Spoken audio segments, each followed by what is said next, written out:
Hello, mga kamaster, maraming salamat po sa lahat ng tumatangkilik ng Number 1 Supreme Warrior. Paki-follow and subscribe mga master para sa mga susunod pang mga kabanata. Number 1 Supreme Warrior. Kabanata 10-11. Malakas na bumulusok si Selena, nag-aalinlangan sa kanyang sariling mga tainga. Sinabi lang sa kanya ni Faye na siya talaga ang mataas at makapangyarihang kataas-taasang Warrior. Ang kataas-taasang mandirigma na mas malakas kaysa sa lahat ng siyam na dakilang Diyos ng digmaan. Master. Ang iba pang 8 Diyos ng digmaan ay nagpalitan. Sulyap upang maglabas ng ilang uri ng impormasyon at pagkatapos ay lumuhad sila sa harap ng Fane. Master, Selena, Fiona, at ang natitira ay dumbstricken. Sila ay ganap na nalilito tungkol sa sitwasyon. Mangyaring bumangon. Itinaas si Fane ang kanyang kamay, gesturing sa mga Diyos ng digmaan upang tumayo. Pagkatapos ay gulong siya.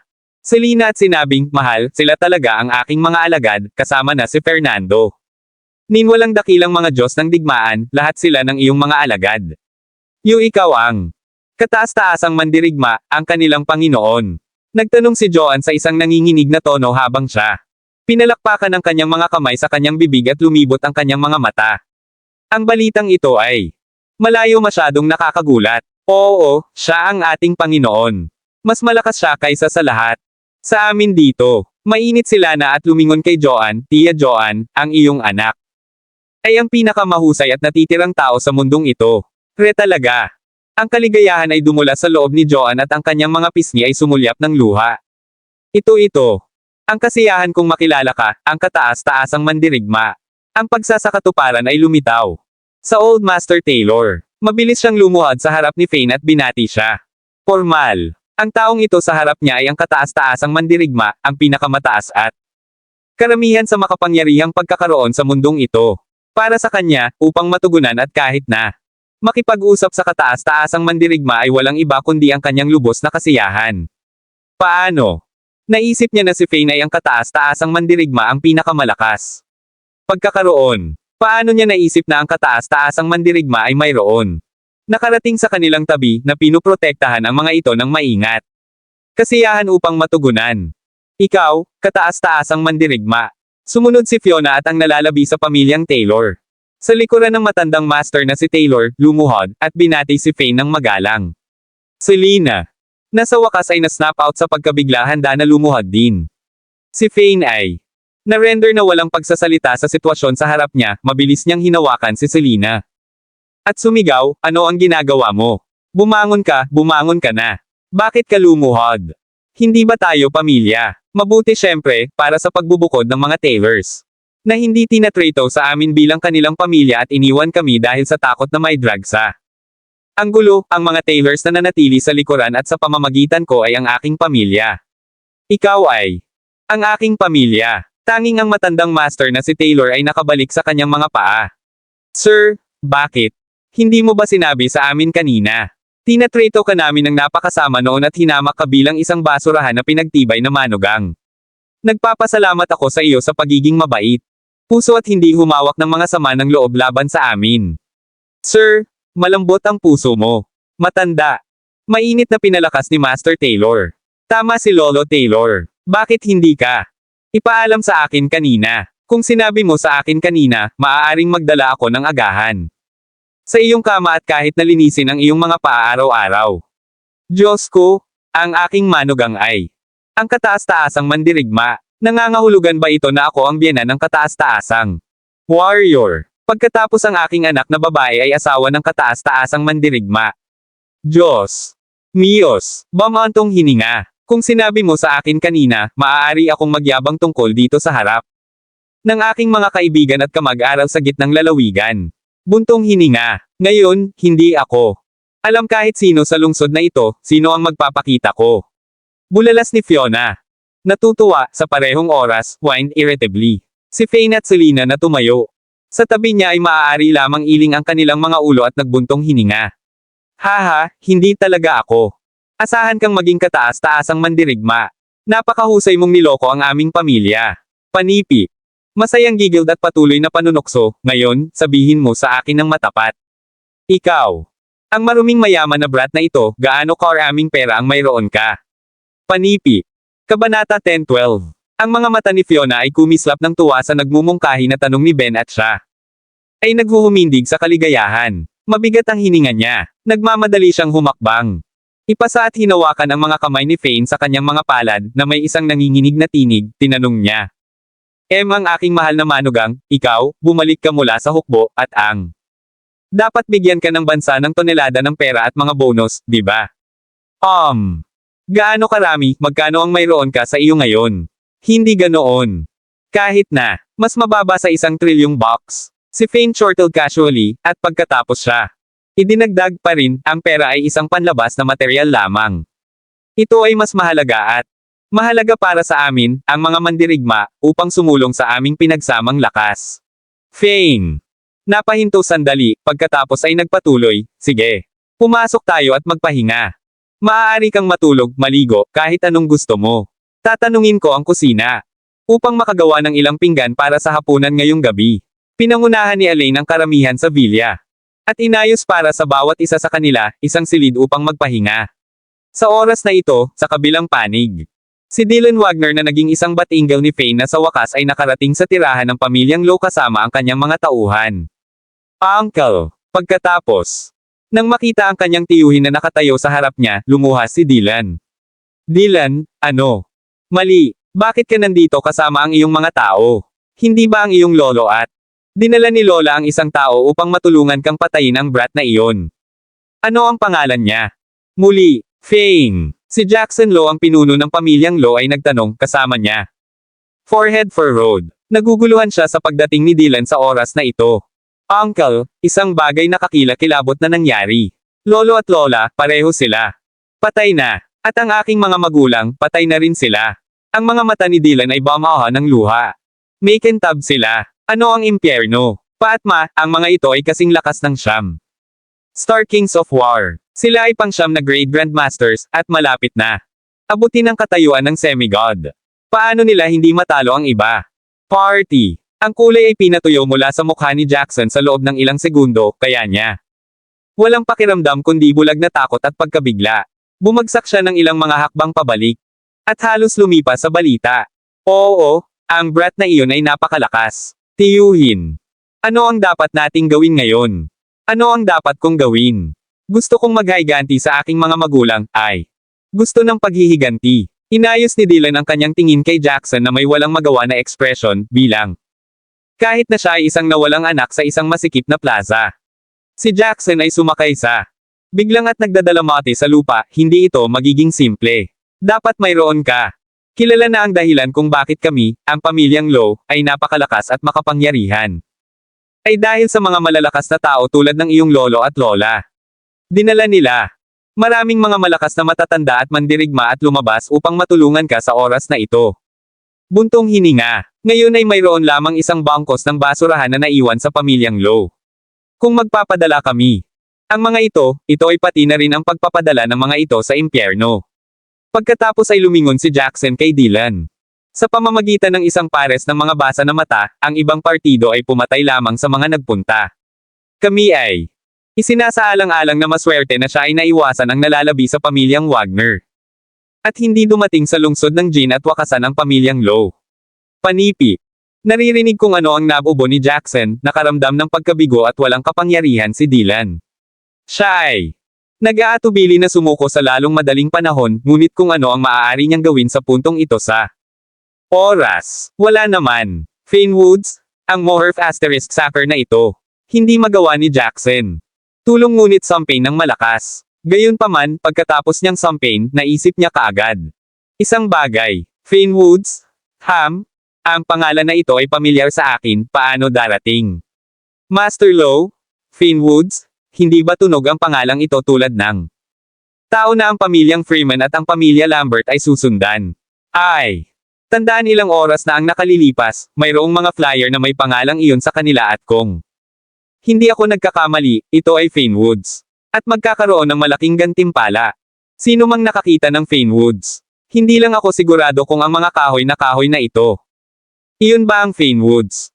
Isang elder ng pamilyang Low ang sumulong at naiulat kay Jackson pagkatapos mag-isip tungkol dito. Oo. Tama ka. Ay. Alalahanin ng taong hinahanap nila ay tinawag na Fane Woods. May mga larawan sa kasal na sa palagay ko, sa flyer. Panipi. Kabanata 10:13. Biglang naisip ni Jackson ang isang bagay at sumugod sa kanyang silid, at pagkatapos ng A. Habang, lumabas siya ng isang flyer. Ibinigay niya ito kay Dylan at tinanong. Napakalawak na kaguluhan, Dylan, tingnan mo.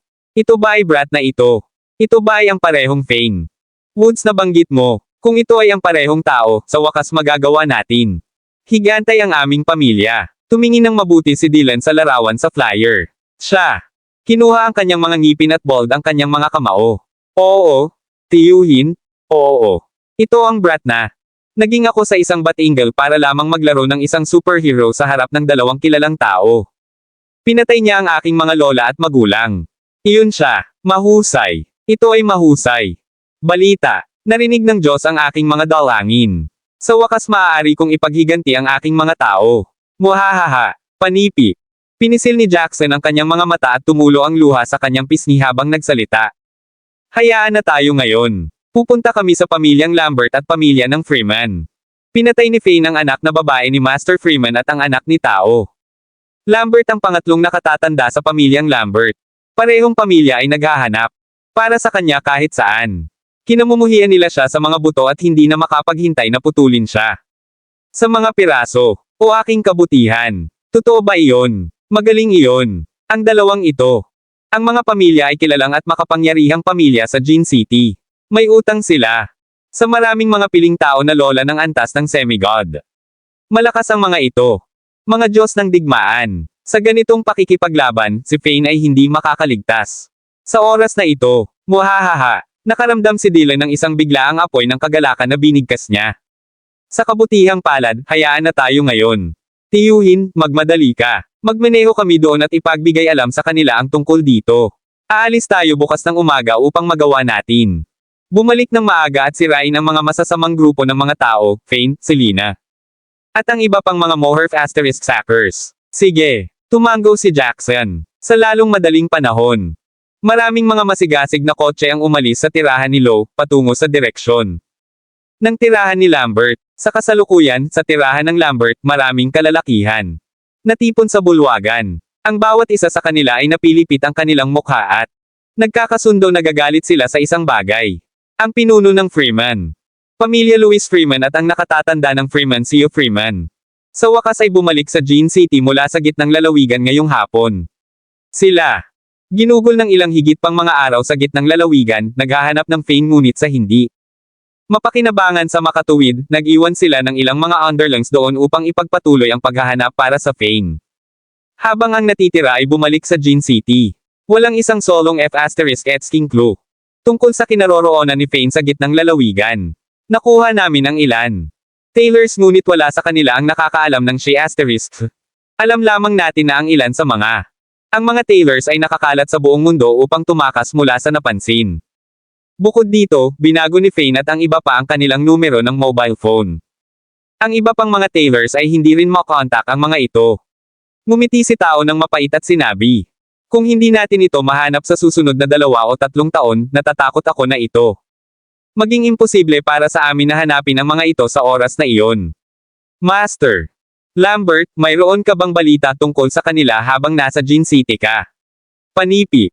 Tiningnan ni Louis Freeman ang pinuno ng pamilyang Lambert, Charles Lambert. At tanong, umiling-iling si Charles, hindi ito isang madaling gawain. Kung ang ibang partido ay determinado na itago mula sa amin, hindi namin kailanman mahanap ang mga ito. Sila ay marahil ay nagtatago sa ilang kagubatan o bundok sa oras na ito. Bukod, kung sila nakatakas sa ibang mga bansa, mas imposible para sa amin na hanapin ang mga ito. Panipi. Master Lambert. Ang pinuno ng pamilya Lo ay mayroon. Halika sa iyo. Isang bodyguard na panted habang iniulat niya. Ang bodyguard na nagbabantay sa pasukan bumagsak sa bulwagan habang ang grupo ay tinatalakay ang mga susunod na hakbang. Ang pamilyang Lo, maraming mga linya na nabuo sa pagitan ng mga browser ni Charles habang siya ay alam tungkol sa pagdating ni Master Lo. Ang pamilyang Lo ay itinuturing na isang pamilya sa ilalim ng lupa na tumutukoy sa mga iligal na negosyo at pangangalakal. Hindi nila nais na magkaroon ng anumang koneksyon kasama ang isang masamang pamilya. Pagkatapos ng lahat, hinamak nila ang mga ganitong tao. Tanungin mo sila. Upang umalis, wala akong oras. Matapos pag-isipan ang dahilan ng Master Lo. Pagdating, utos ni Charles at gestured sa bodyguard upang ipadala ang iba. Party ang layo. Hold on. Tao ay tumigil sa bodyguard, humakbang pasulong, at binigkas, kapatid na si Charles, ang pamilyang Lo ay dumating sa mga oras ng. Ang gabi, dapat itong maging isang bagay na mahalaga. Kung hindi ito kagyat, maaari silang magkaroon. Halika bukas, o magpadala ng mga tao upang humingi ng pulong. Ngunit sa oras na ito, personal na dumating si Master Lo dito, kaya, dapat mayroong isang bagay na mahalaga. Bakit hindi natin sila makilala? Panipi, Kabanata 10:14. Sige na, kilalanin natin sila. Pagkatapos ng lahat, ang iba pang partido ay ang pinuno ng Pamilya Lo. Kung tatanggi tayo sa kanyang pagpupulong sa oras na ito, baka may sama ng loob. Laban sa amin. Hindi natin dapat subukang masaktan ang gayong kontrabida, baka sa hinaharap kung kailan. Nahaharap kami sa anumang paghihirap, hindi siya mas masahol o mas malala ang mga bagay o maging sanhi ng mas maraming problema. Panipi. Si Charles ay nagbob upang magpakita ng kasunduan matapos mabigyan ng ilang mga saloobin ang bagay. Pagkatapos ay inutusan niya ang bodyguard na dalhin ang ibang partido sa bulwagan. Narito rin si Master Freeman. Perpekto pagkatapos, nang pumasok si Jackson sa hall at nalaman na nandoon din si Luis, ang kanyang kalooban ay nakataas sa isang instant. Ahem. Kaya, sabihin sa amin, bakit ka narito ngayon? Huli na ito, kaya mag-spill lang. Ang hangarin mo, kung ito ay para sa anumang pakikipagtulungan sa negosyo, hindi ko ito iniisip. Kinakailangan ang pagpupulong. Pagkatapos ng lahat, ang aming mga negosyo ay naiiba sa isa't isa. At wala kaming makikipagtulungan sa pamilyang Lo. Nilinis ni Charles ang kanyang lalamunan habang pinag-uusapan niya si Jackson. Ang kasiyahan kong makilala ka, Master Freeman at Master Lambert. Matagal nang nalaman ni Jackson na ang mga pamilyang ito. Sino ang nag-iisip na sila ay marangal at marangal, ay palaging tumingin sa ibaba. Sila isang pamilya sa ilalim ng lupa. Kaya, hindi siya nagulat sa malamig na pag-uugali. Mula sa kabilang linya, at hindi siya nagagalit. Binati sila ni Jackson ng isang palm to fist salute, pagkatapos ay binigkas niya, narito ako ngayon upang sabihin sa iyo ang isang bagay. Mahalaga. Ang tao sa iyong nais na paunawa, alam ko kung nasaan siya. Ano? Malakas sina Charles at tao. Balita. Alam namin mismo kung saan sila nakatira ngayon. Tumugon si Jackson. Isang masamang pagngisi sa kanyang mukha. Pagkatapos ay lumingon siya sa karamihan at ipinahayag. Mga Ginoo, ito ang aking pamangkin, si Dylan Wagner, siya ay mula sa lungsod ng lungsod. Ay! Hulaan hindi ko na kailangang ipaliwanag pa. Ang brat na tinawag na Fane Woods, kanya. Asawa si Lina, at maraming iba pang mga Taylors, lahat sila ay nakatira sa isang malaking vilya sa lunok ng lungsod. Mahusay. Matapos ang isang mahaba at hindi matagumpay na romang at naghahanap sa gitnang lalawigan, sa wakas, matatagpuan namin ang Fane Woods. Panipi. Si Tao ay clenched ang kanyang mga kamao, ang kanyang mga mata ay sinunog ng pagnanasa, sa parehong oras. Kaguluhan. Anak ko, sa wakas maaari kitang maghayganti. Hido, sigurado ka ba? Ang taong nakita mo ay Fane Woods. Ang hinahanap natin. Hido, kung nagkamali ka ng isang tao para sa kanya at walang kabuluhan ang aming paglalakbay, sisiguraduhin ko na ang iyong buhay ay malungkot. Pagkatapos ng lahat, kami ay mga kilalang pamilya sa ginang lungsod na ito. Panipi. Nakatitig si Charles kay Dylan stonily. Sa kanyang mga kamao clenched at ang kanyang mga mata ay puno ng galit. Binuksan ni Dylan ang kanyang bibig, mga Ginoo, naalala ko ang bawat pulgada ng kanilang mga mukha at makikilala ko sila kahit na si Fane at ang isa pa. Si Moherf Asterisk Sackers ay naging abo. Si Fane ang pumatay sa aking mga magulang. At maraming mga piling tao na mandirigma ng pamilyang Wagner. Pinatay niya silang lahat. Hey! Ang brat na iyon ay isang tunay na tagahanga ng problema, hindi ba?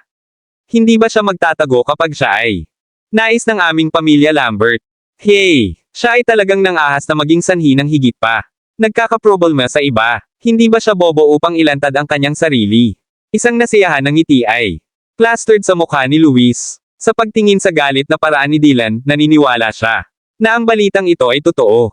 Ang lahat ng mga pagpatay na gawa na ito ay dapat gawin ni Fane at yaong mga freaking Taylors. Kabanata 10:15. Hey! Nagtago siya sa lunok ng lungsod, siya ay isang matalinong tao, hindi ba? Ang lunok. Ang lungsod ay hindi malayo mula rito, dapat nating maabot doon ng walang oras.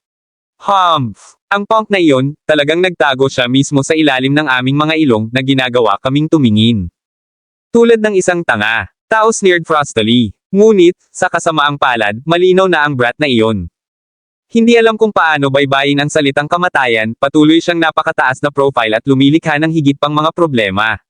Siya ay nangahas na maging sanhi ng napakalaking kaguluhan doon, malinaw na pagkakaroon ng isang nais na kamatayan. Alam mo ba kung ano ito? Tinawag. Inaani mo ang iyong inihasik. Si Charles ay sumangot ng sarcastically sa isang malamig.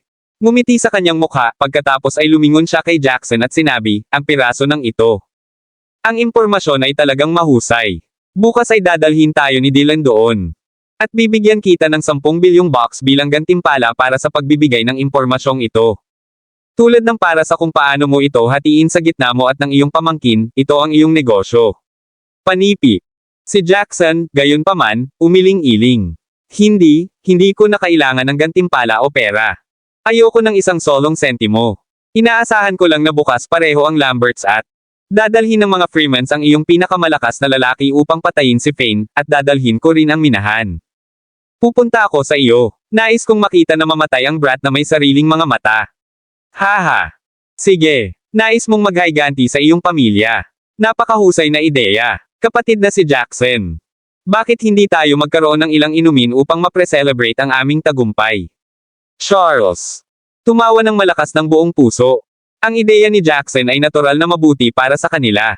Hindi lamang ang ibang partido ay hindi nais na tanggapin ang anumang sentimo, ngunit din sila. Inaalok upang makatulong. Pagkatapos ng lahat, maaari nilang tanggapin ang pera, sa parehong oras ay sumama sa kanila upang patayin si Fane.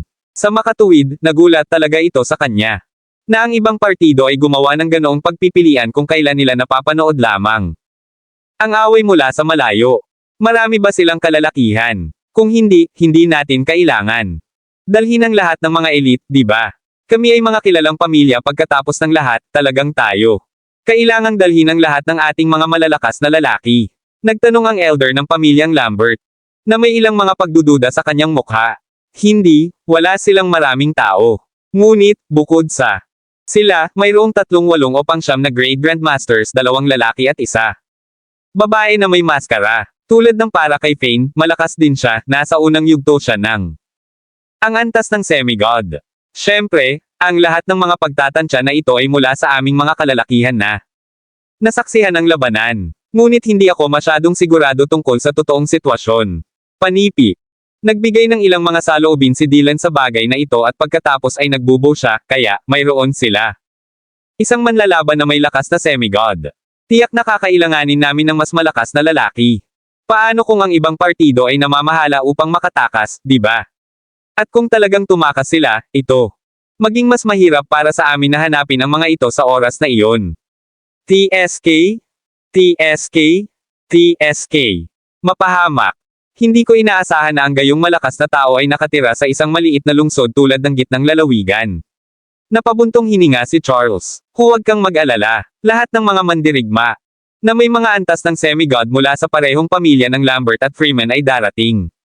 Kasama namin bukas. Dapat nating patayin ang mga ito sa mga malakas na ito.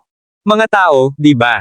Bukod dito, ang pagdaragdag ng mga kalalakihan mula sa aking pamilya kasama. Ang pamilyang Freeman, mayroon kaming halos 300 mandirigma kasama. Antas ng Grandmaster. At ang mga taong ito ay kasing lakas ng mga hari ng digmaan. Panipi. Haha, magaling iyon. Bukas ng umaga, 8 oras ng matalim, magkikita tayo. Ikaw sa gate ng lungsod. Tumango si Jackson sa kasiyahan, nagpatuloy siya, para sa alok ng pag-inom, sa palagay ko ay ipapasa ako. Pagkatapos ng lahat, mayroon kaming isang matigas na labanan. Bukas, kaya mas mabuti para sa amin na bumalik ng mas maaga at magpahinga. Louis Freeman. Tumawa sa mga salita ni Jackson, at sumabog, hahaha. Ang ibang partido ay hindi. Marami ng mga kalalakihan, sinabi mo. Marami kaming malakas na lalaki na kasama namin. Bukas, kasama ang daan-daang mga Grandmasters at ilang mga semi-Diyos. Ang ibang partido ay maaaring matakot sa kamatayan nang makita nila ang aming army. Haha. Ang takot sa kamatayan ay pinalaki. Ngunit, tiyak na sila. Piyang kanilang pantalon. Ang elder ng pamilyang Lambert ay bumagsak ng malakas, Fane. Ay isang veterano na nakaranas ng buhay at kamatayan sa larangan ng digmaan. Kaya ako, isipin na hindi siya matakot sa kamatayan ng madali. Hahaha, tama ka. Elder, pilang niya ang pantalon niya. Masayang binigkas si tao at tumawa ang karamihan. Sa palitan, Kabanata 10:16. Si Dylan at ang iba pa ay umalis, at kapwa siya at si Jackson ay sa halip ay natuwa. Sa kanilang plano, uminom sila ng maraming alak pagkatapos nilang bumalik sa low bahay bago magpahinga. Ang ikalawang umaga, dinala ng mga Freemans. Halos 500 hanggang 600 masters at nakarating sa mga pintuan ng lungsod, at noon sila sumali sa pamamagitan ng Lamberts na may ilang daang tao. Nagulat ito sa kanila. Gayunpaman, kapag ang Lows ay nagpakita ng 100 katao lamang na may 2 lamang o 3 Grandmaster sa kanilang ranggo. Lahat ng iba ay mukhang regular. Mga mandirigma, at walang maraming malakas na lola. Haha, parang kayong mga tao ay hindi masyadong taos-puso, Master Low. Alam nating lahat na ang iyong dating Panginoon at matandang Madam ay mga masters na halos nakakamit ang katayuan ng semi-god, at marami ka ring makapangyarihang matatanda. Bakit hindi mo sila dinala? Panipi. Nagkomento kay Charles, ang kanyang tono ay may lace na hindi kasiya siya habang tinitignan niya sila. Malamig. Sa kanyang opinyon, walang katuturan kung ang mga taong dinala nila ay hindi sapat na malakas. Nadama niya na si Jackson ay mapagpanggap sa pagdala. Ang mga taong ito, napangiti si Jackson. Mga masters ng pamilya, hindi ito sa akin. Ay. Nais na dalhin ang mga masters, upang maging matapat sa iyo, ngunit pinatay sila ni Fane. Lahat kapag sinubukan nilang maghayganti sa aking pamangkin bago ito. Parehong mayroon ang aming mga matatanda. Walang ideya na ang Fane ay isang malakas na master na may katayuan ng semi-god, sa makatuwid. Nakikita ko. Humihingi ako ng paumanhin para sa iyong pagkawala, Master Low, binigkas ni Charles nang marinig si Jackson. Pangumpisal. Parehong ipinadala ng aming mga pamilya ang lahat ng aming mga Panginoon. Madali ito. Kami upang patayin ang ibang partido kasama ang iyong mga tao, tiyak na maduraj siya. Sa aming pinagsamang lakas, ngayon, maghihiganti tayo sa parehong mga matatanda. Jackson. Ngumiti doon at sinabing, salamat sa iyong pag-unawa, Master Lambert. Magmadali tayo dahil narito ang lahat. Mabilis silang gumawa ng kanilang ilipat. Sa sandaling iyon, sa Taylor Family Mansion. Old Beggar. Si Nathaniel at ang kanyang apo, si Brianna ay nag-atubili sa mahabang panahon bago. Sa wakas ay nagpasya sila. Hiniling ni Nathaniel kay Faye na pumunta sa silid ni Brianna upang sila maaaring makipag-usap, na nakakagulat na iyon, kahit na sumunod siya sa nabanggit niya. Ang nababalisa na ekspresyon ni Nathaniel. Binuksan ni Faye ang pintuan sa silid ni Brianna. Agad siyang binati sa paningin ni Brianna sa isang maluwag na natutulog na damit. Pagpasok niya, ang mukha ni Brianna ay namula sa isang kulay pula na kulay nang makita niya si Faye. Pagpasok sa silid, hindi niya pinupukaw ang sarili bago makakuha ng isang salita si Faye. Sa labas, at walang-wala sa ilalim ng balabal. Sumimangot si Faye nang makita. Ang nakita niya at inilipat ang kanyang linya ng paningin. Miss Brianna, ano ang kahulugan nito? Mangyaring magkaroon ng paggalang sa iyong sarili. Si Faye ay sa halip. Nagalit nang makita niya ang mga aksyon ni Brianna. Kinuha niya ang mga poppers na ito bilang kanya. Mga katulong at binayaran din sila ng isang gwapong buwanang sweldo. Kailangan niyang maghinala. Kung sina Nathaniel at Brianna ay may iba pang mga saloobin. Ang pamilya ni Wealthy Fane ay baka gusto niyang pakasalan siya at mag-enjoy sa isang mahal na buhay. Ito ay nagulat sa pamamagitan ng sorpresa, kung gayon, nang mapula ang mga mata ni Brianna habang lumuhad siya sa harap niya. Master, alam kong ikaw ang kataas-taasang mandirigma at na ikaw ay hindi ka pani-paniwalang makapangyarihan. Mayroon kang malakas na labanan. Mga kapangyarihan, kaya inaasahan namin na makakatulong ka sa paghiganti sa aming pamilya. Wala akong alok sa iyo, kaya maaari ko lamang ilaan ang aking inosenteng katawan. Gusto ko lang ng tulong mo. Panipi. Ilagay muna ang iyong damit. Sinulyapan siya ni Fane at nagsalita matapos ilagay si Brianna sa damit niya. Sino ang karangalan sa iyo kung pinapaliit mo ang iyong sarili? Gayon din, ako ba iyon?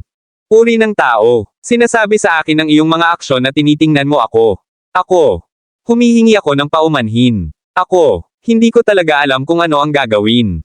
Napuno ang mga mata ni Brianna. Na may luha habang ang kanyang expression morphed sa hitsura ng walang magawa. Iyon. Tumayo kay Fane habang tinanong niya ang tinanong, sino ang iyong kaaway? Kabanata 10:17. Pamilya ng Jane City ng lungsod. Ang aming pamilya ay mas maliit kaysa sa kanila at sa akin. Tumanggi si ama na makipagtulungan sa kanila sa mga negosyo, hindi ko naisip iyon. Magpapadala sila ng isang tao upang patayin ang aking mga magulang. Ang aking lolo at ako ay nakatakas sa pagpatay dahil wala kaming pangingisda. Kahit na, nais pa rin nilang alisin. Sa amin, sa gayon nagsisimula ang kanilang manhunt para sa amin.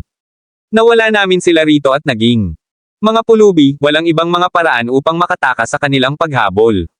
Ipinaliwanag ni Brianna. Upang mag-feign tungkol sa nangyari. Matapos naming malaman na ikaw ang kataas-taasang mandirigma at ang siyam na dakilang Diyos ng digmaan ay ang iyong mga alagad, naisip namin. Humihiling ng iyong tulong upang makuha ang aming paghihiganti. Ang pamilyang Lambert. Fane. Nagbigay ng isang maliit na ngiti habang sumagot siya, hindi mo na kailangang humingi ng tulong sa amin. Ang mga mata ni Brianna ay natubig ng malabong desperasyon. Ang mga susunod na salita ni Fane ay nahuli sa kanya. Off guard, gayunpaman. Dahil ang pamilyang Lambert ay ang ating kaaway din. Haha, pupunasan ko ang pamilya sa lalong madaling panahon. Ang dahilan na narito ako sa Swallow City ay hindi dahil sa takot sa tinatawag na pamilya Lambert. Ako lang. Nais na mapupuksa ang ilang mga miyembro ng pamilyang Taylor na hindi makakapunta sa pamamagitan ng makapal at manipis na magkasama. Siyempre, narito ako dahil sa Dragon Scale. Bukod doon, ang lugar na ito ay malapit sa aking pamilya. Ang iyong pamilya, Panipi. Si Brianna ay nasisiyahan nang marinig niya ang sinabi ni Fane, ang pamilyang Lambert. Ang kaaway din ni Fane. Kung iyon ang kaso, tiyak na susundan nila sila. Gayunpaman, si Brianna ay nakaligaw sa pagyusisa. Anong uri ng isang pamilya ang Fane? Mula sa hindi kailanman napag-usapan ito ni Fane. Haha, wala namang pag-uusap. Tungkol sa si Fane ay may komplikadong damdamin kapag ang pamilyang Woods ay nabanggit. Lumabas siya sa pintuan. Sabihin sa iyong lolo na ang iyong pamilya malapit na matanggap ang hustisya na nararapat sa kanila.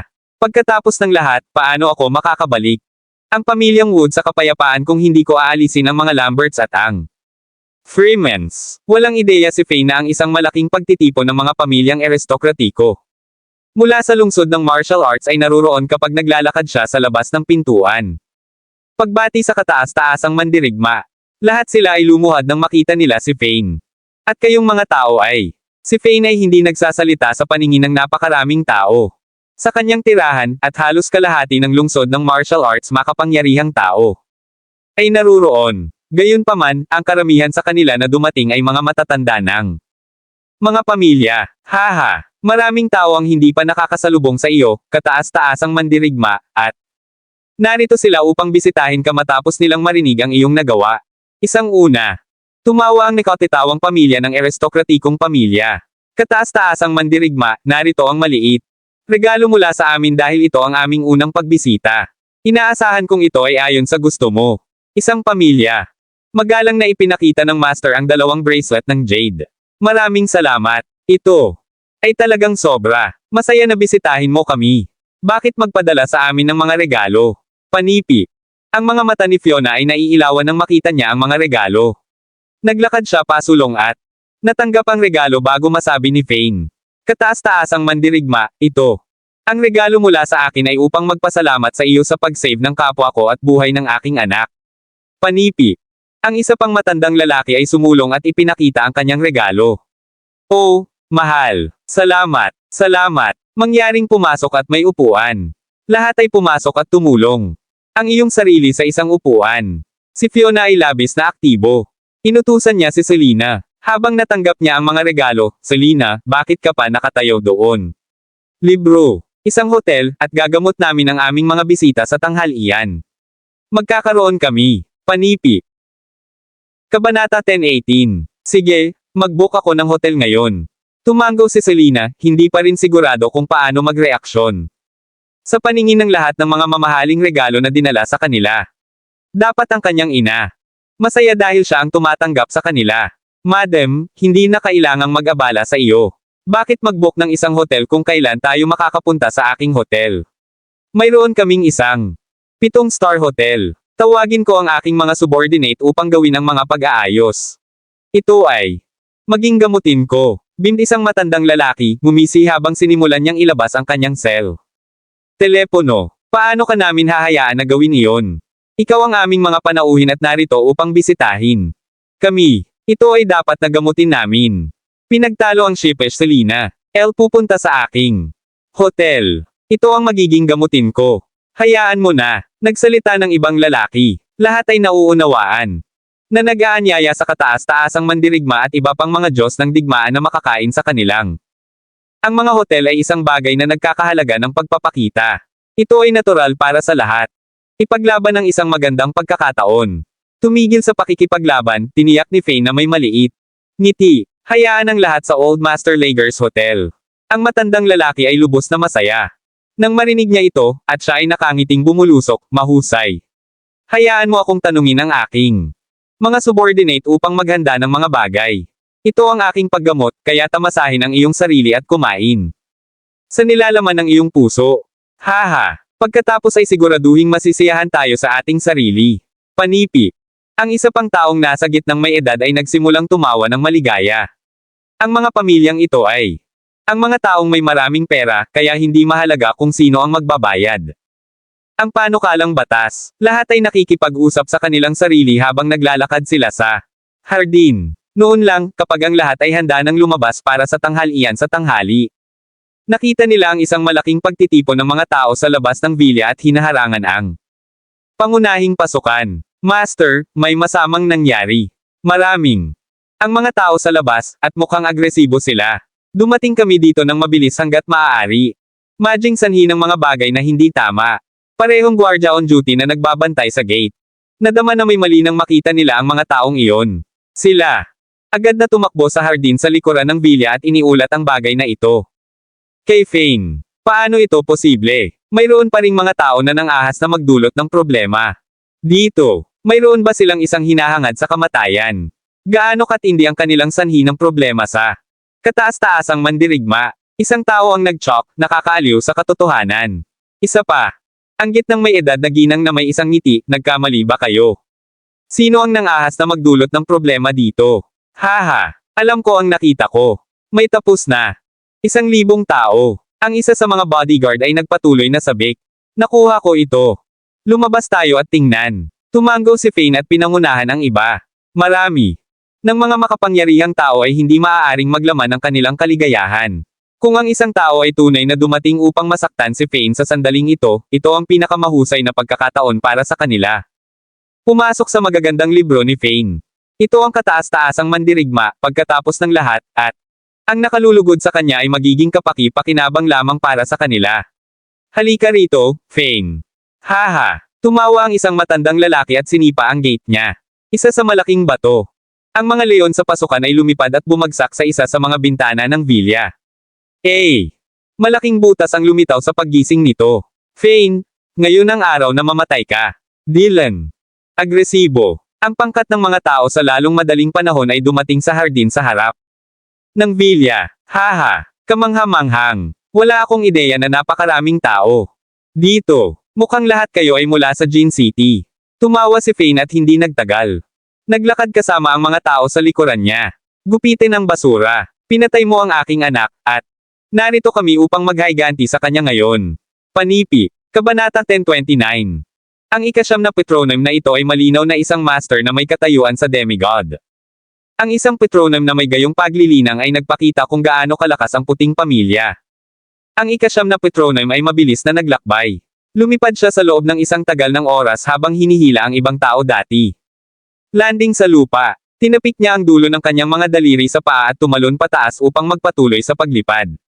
Pagkatapos ng habang nakarating siya sa pintuan ng bato at huminto.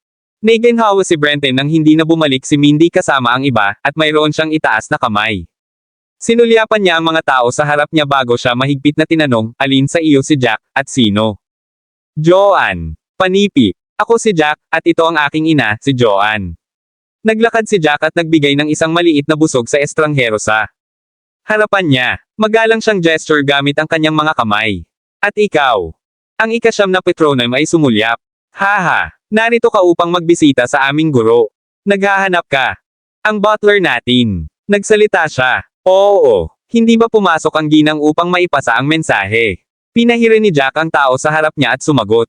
Matapat. Isa ako sa mga patronem dito. Sinabi ng aming Panginoon na wala siyang ibang anak na hiwalay sa kanyang isa at lamang. Anak, Lance. Pinakamainam kung umalis kayong lahat. Malamig na ngumiti si Brenton at tumawid sa kanyang dibdib. Bahagyang natigilan si Jack nang marinig niya ito. Gayunman, siya ay sa loob ng pagsmirking. Ipinagbigay alam ng butler kay Jack tungkol sa umiiral na kondisyon ni Nash dati.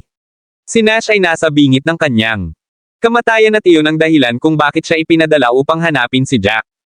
Nais ni Nash na makilala si Jack at kahit na nais ni Jack na sakupin ang mga puting pag-aari ng pamilya. Gayunman, bigla na lang, huminto sila sa pintuan nang makarating na lang sila. Parang si Lily at ang iba ay labis na natatakot kay Jack meeting Nash. Ang lahat ng higit pang dahilan para matugunan ni Jack si Nash, kung iyon ang kaso. Gusto niyang makita kung gaano karaming mga tao. Nais na salakayin siya. Malamig na ngumiti si Jack matapos niyang isipin ito. Pagbati sa iyo, Patronum.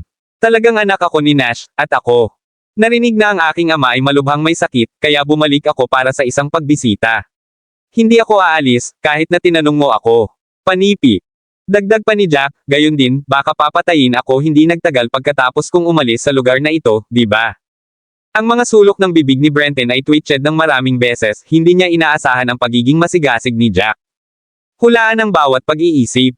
Maraming mga tao na naroroon, at hindi ka nais-nais para sa kanya na gumawa ng anuman, sa gayon ito ay pinakamahusay na. Maghintay hanggang umalis si Jack at ang iba pa. Walang nakakaalam na siya ang pumatay sa kanila sa sandaling sila. Naglakad palabas ng mga miyembro ng White Family na nagbabantay sa pintuan paningin. Kahit na ang isang tao. Pinaghihinalaang siya, kailangan lang niyang igiit na hindi ito sa kanya, at walang katibayan na tulad nila. Lahat ay patay na. Ito ay isang magandang habang bago hinailan ni Brenton ang kanyang taybak at itinuro ito kay Jack. Bata, ang iyong mga aksyon.